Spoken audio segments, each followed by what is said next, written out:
নমস্কার বন্ধুরা, রত্নাস দুনিয়ায় আপনাদের স্বাগত। বন্ধুরা, আজকের রেসিপি চিংড়ি মাছ দিয়ে ফুলকপির পাতা বাটা। গরম গরম ভাতের সাথে চিংড়ি মাছ দিয়ে ফুলকপির পাতা বাটা খেতে কিন্তু দারুণ লাগে। কিভাবে বানাতে হয় আসুন আমরা রেসিপিটা দেখে নিই। বন্ধুরা, এখন শীতকালে বাজারে প্রচুর এরকম পাতা সমেত ফুলকপি ওঠে। আপনারা এরকম পাতা সমেত ফুলকপি কিনে নিয়ে আসবেন আর কচি কচি পাতাগুলো ছিঁড়ে নেবেন। এখানে আমি দুটো ফুলকপির পাতা নিয়ে নিয়েছি। কচি কচি পাতাগুলো নিয়ে নেবেন। এবার সেই পাতাগুলোকে বন্ধুরা সুন্দর করে কুচিয়ে নেবেন। দেখুন বন্ধুরা, এরকম কুচিয়ে নেবেন। এবার পাতাগুলোকে 2-3 বার করে ধুয়ে নেবেন। আমি এখানে 2-3 বার করে পাতাগুলোকে ধুয়ে নিয়েছি। ধোয়ার পরে পাতাগুলোকে একটা কড়াইয়ের মধ্যে নিয়ে নেবেন। তার মধ্যে পরিমাণ মতো জল দেবেন। এমনভাবে জল দেবেন যেন পাতাগুলো একটু ডুবে যায়। হাফ চামচের মতো লবণ দেবেন। দিয়ে এবার গ্যাসের চুলায় 3 থেকে 4 মিনিটের মতো একটু ভাপিয়ে নেবেন।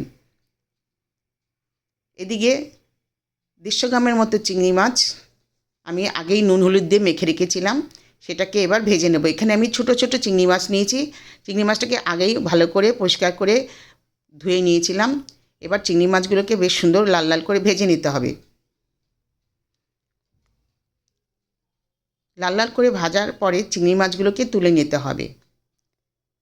দেখুন বন্ধুরা, ফুলকপির পাতাগুলোও আমার ভাপানো হয়ে গেছে, আমি তুলে নিয়েছি।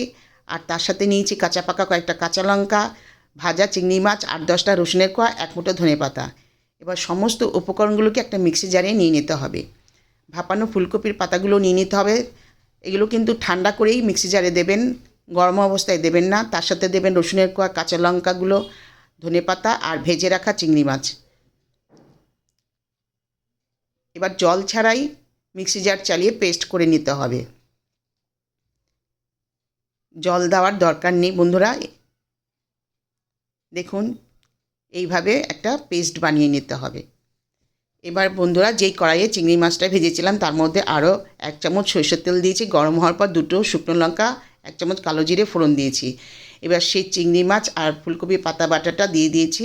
স্বাদ অনুসারে এখানে লবণ দিয়েছি। আপনারা যদি মিষ্টি খেতে পছন্দ করেন সামান্য একটু মিষ্টি দিতে পারেন। এবার ভালো করে একটু সাঁতলিয়ে নিতে হবে। ততক্ষণ পর্যন্ত সাঁতলিয়ে নিতে হবে যতক্ষণ না জলীয় ভাবটা চলে যায়। পাতা থেকে জলীয় ভাবটা যখন চলে যাবে আর কড়াই থেকে অনেকটা ছেড়ে ছেড়ে আসবে, বন্ধুরা দেখুন এরকম অবস্থায় হবে, তখন আপনারা নামিয়ে ফেলবেন। নামিয়ে গরম গরম ভাতের সাথে পরিবেশন করে দেবেন। এবার বন্ধুরা নামিয়ে ফেলবেন। নামিয়ে গরম গরম ভাতের সাথে পরিবেশন করে দেবেন।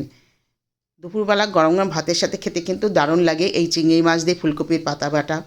বন্ধুরা, ভিডিওটা যদি ভালো লাগে লাইক করবেন, শেয়ার করবেন, কমেন্টস করবেন আর সাবস্ক্রাইব করবেন।